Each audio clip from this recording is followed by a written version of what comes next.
الحمد لله رب العالمين. الحمد لله حمدا طيبا مباركا فيه. أشهد أن لا إله إلا الله وحده لا شريك له، وأشهد أن محمدا عبد الله ورسوله أرسله الله بالهدى ودين الحق. اللهم صل وسلم على رسولنا محمد وعلى آله وصحبه ومن تبعهم بإحسان إلى يوم الدين. أما بعد، أوصيكم ونفسي بتقوى الله وطاعته وأنهاكم عن معصيته، إن الله مع الذين اتقوا والذين هم محسنون. يقول تعالى في محكم كتابه: أعوذ بالله من الشيطان الرجيم: حتى إذا جاء أحدهم الموت قال رب ارجعون لعلي أعمل صالحا فيما تركت كلا إنها كلمة هو قائلها ومن ورائهم برزخ إلى يوم يبعثون. صدق الله العظيم. أيها المسلمون، هذه السنة أصبح العام الثاني لا يستطيع المسلمون أن يحجوا فيها بيت الله الحرام. سنتين ولا نستطيع أن نذهب إلا عدد قليل من الذين يسكنون في المملكة. ولكن علينا أن نأخذ درسا من هذا الشيء. كثير من الناس يحب أن يحجوا ولكن لا يستطيعوا، وبالأمس كان عندهم فرصة وكان عندهم مجال وعندهم إمكانات مادية ومعنوية، ولكن أخروها. واليوم الرجل وإن كان صاحب الملايين وكان رئيس الدولة لا يستطيع أن يحج. قد منعت حينما أعطاك الله الفرصة فلم تذهب. اليوم أخذ الله منك هذه الفرصة فلا تستطيع أن تذهب. حينما دعاك لم تذهب،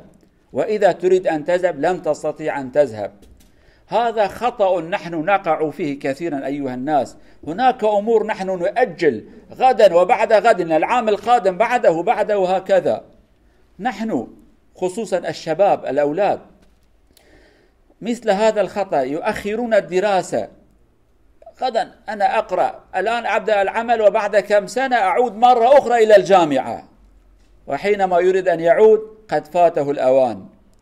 كثير من الشباب يأتي أمامهم فرصة الزواج يؤخروها، لحظة واحدة أتزوج، بعد ذلك أجمع الفلوس، أعمل عندي منصب. ولكن حينما يحصل الفلوس وحينما يكون صاحب منصب لا يجد من يتزوج أو تتزوج. خلاص فاته القطار كما نسميه باللغة العربية. كثير من الآباء يؤخرون تربية الأولاد، لا يأمرونهم بالصلاة وهم صغار، لا يأخذونهم إلى المساجد وهم صغار، لا يعلمونهم الحلال والحرام وهم صغار. وبعدما يكبروا خلاص لا يسمعوا كلام الأب، لأن الأب قد أهملهم، وإذا أراد يكون قد فاته. كما هناك ضرب مثل يقول: الشجر إذا أردت أن تستقيمها أو تعمل أعوج وهي رطبة، إذا أصبحت جافة لا تستطيع أن تقيم الشجرة وتعطيها شكل ما تريد. هذا ما نقوم به أيها الناس. كثير منا له أب، له أم، له أقارب، لكن لا يعطيهم القيمة، لا يسلم عليهم، لا يتكلم معهم. وبعدما يفقدهم موتا أو سجنا أو أي شيء آخر يندم: أين أخي وأين أبي وأين ولدي؟ ولكن قد فات. يعيش سنوات مع هذا الحسرة، هذا الندم، لأنه أهملهم. الله عز وجل حينما يعطيك الفرصة يقول: استغل هذا الفرصة، ولكن نحن نؤخر. كثير منا يؤخر العبادات. خلاص بعد كم سنة سأصلي، وهو شاب لا يصلي. لماذا لا تصلي؟ أمامي وقت طويل، الآن وقت اللعب واللهو ووقت جمع الفلوس. ولكن بعد ذلك يريد أن يعود إلى المسجد لا يستطيع. كثير من الناس أخروا العبادة، لم يتعرفوا على المسجد، وحينما يأتوا إلى المسجد كأن المسجد يهاجم عليه، يهرب من المسجد لأنه كان بعيدا عن المسجد، لم يتعود المسجد، لا يعرف جماعة المسجد. حينما يرى رجلا ملتحيا بجنبه يخاف منه لأنه لم يعايشه، يراه كأنه يأكل، ولكن لو عايشه قال: هذا قريب وربما أحن من أبي علي، لأنه صاحب الإيمان. حينما يرى رجلا أجنبيا في الصلاة يخاف منه. لماذا؟ لأنه لم يتعرف عليه في الصلاة. لم يبقى أو لم يقف معه جنبا على جنب في حضور الله عز وجل، ولم يقل سمع الله لمن حمد ربنا ولك الحمد، لم يقل اهدنا الصراط المستقيم، لم يقل هذا، كان في الشارع. إذن أيها الناس، فعلينا أن نستغل الفرص التي يعطيها الله عز وجل. وبعد قليل سنقرأ حديثا كيف ينصح الرسول صلى الله عليه وسلم الصحابة بأن يستغلوا ما أمامه من الفرصة. الشاب عليه أن يستغل، الغني يستغل، صاحب الصحة يستغل، الذي لديه الفراغ عليه أن يستغل هذا. إذا لم تستغل ستندم على ما قمت به من الإهمال. نرجو الله عز وجل أن يرزقنا عقلا وفهما نستطيع به أن نستغل ما أمامنا من الفرص، لا نضيع الفرصة حتى لا نندم، كما قرأنا في الآية الكريمة: الذين يؤخرون الواجبات والعبادات والإيمان عند الموت يقول يا رب أعطيني فرصة. الله يقول لا، قد فاتك الفرصة. نرجو الله أن لا يجعلنا من الذين ضيعوا على أنفسهم الفرص. قالوا بسلمانا أفصالة دو يمينك أم نكار نهارن حاجته ده دو صالة حج هاتيه قرتن أبيا درسك برمزنه جمرة أم نصيحتك يقرأ بها فعم بكن إيروش إنسانك خدي مليونا بجي نكار هارا حجه أزي پرا بدمت نكاري هاري دليل هاتيه قرتن، ولكن أف إنسان دماك فرصته ويهبو دماك جرد هات قوتن أي مسلمان بنت جينجي تباشي بريته هي دريبه كريه كرمك هارا حجه از هجا آماده نبومه. چقا کلمه که خوش از آماده ننم هجاش حجیرا کرو چیه تا نه آماده از هجا مباش لمج نکری ای تکن گل مج بکی از هر نه آماده و نه آماده ما حتی درگاه هات گرتن ده خدا بسترین اگر بی انسان ایجا بمره ایش خدای خورا بجا چه بله بله یا ربی ساله کی کرونا من هبو ای ربی علم بجا ای عبد من 10 ساله کرونا تنبو 20 ساله کرونا تنبو پره تجیبون صحتا تهبو تا چما وها تأخير كرت أقول صبي قالوا بسلمانا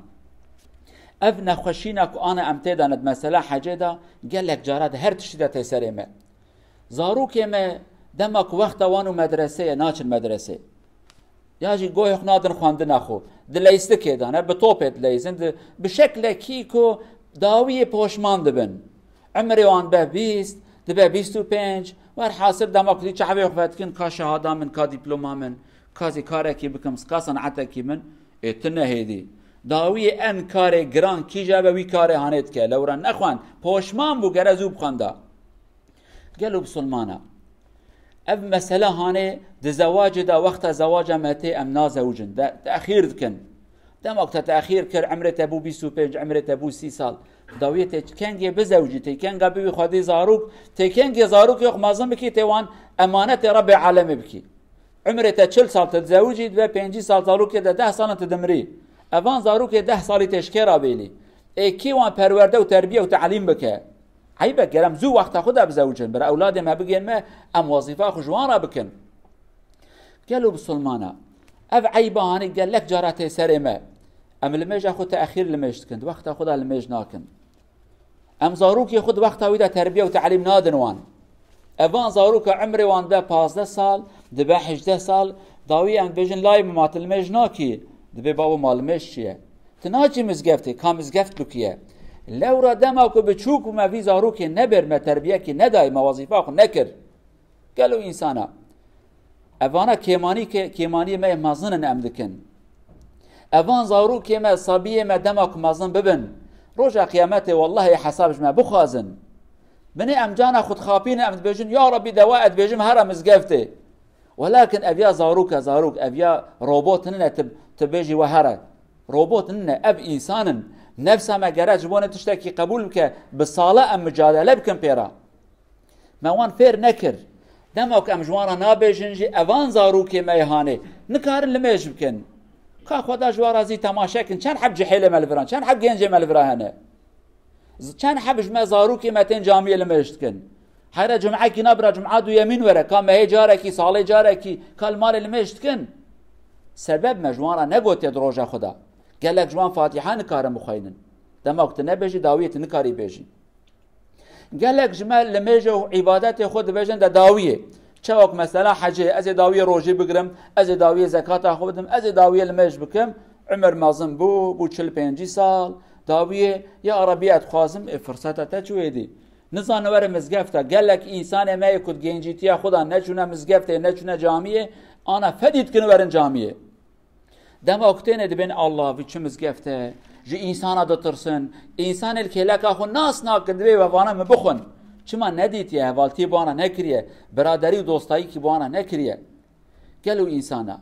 خدا فرصته قدامه دبي وان فرصته هاني باش بكيري خبينن حديثك پیغمبر عليه الصلاة والسلام از حديث بعربي بخينم قال رسول الله صلى الله عليه وسلم لرجل وهو يعظه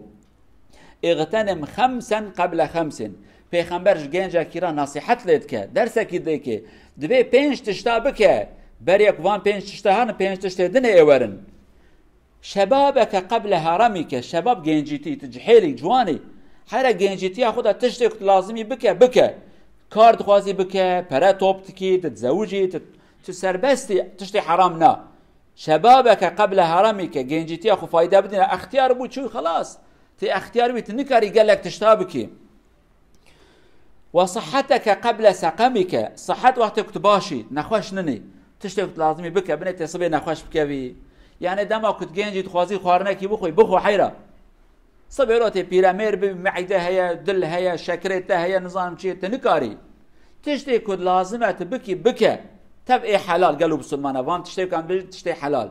داويت نخوش تكوي تنكاري بكي بني تنخوش بكوي تنكاري حاجه نخوش بكوي تنكاري روجا خوشي بكري وغناك قبل فقرك وقتی کت زنگینی بکه صدقه بده خیره بکه جامعه آوا بکه هر حجه خو تفقیر ببیت نه تفقیر ببیت نکاری بکی و فراغك قبل شغلك وقتی که زمان تهیه حیره بکه داویت مشغول ببی وقتا تهیه بخوینه وقتا تو کار بکه وقتا تو زیارت اقربای تهیه سردان آوان بکه داوی زمان تچه نبت نکاری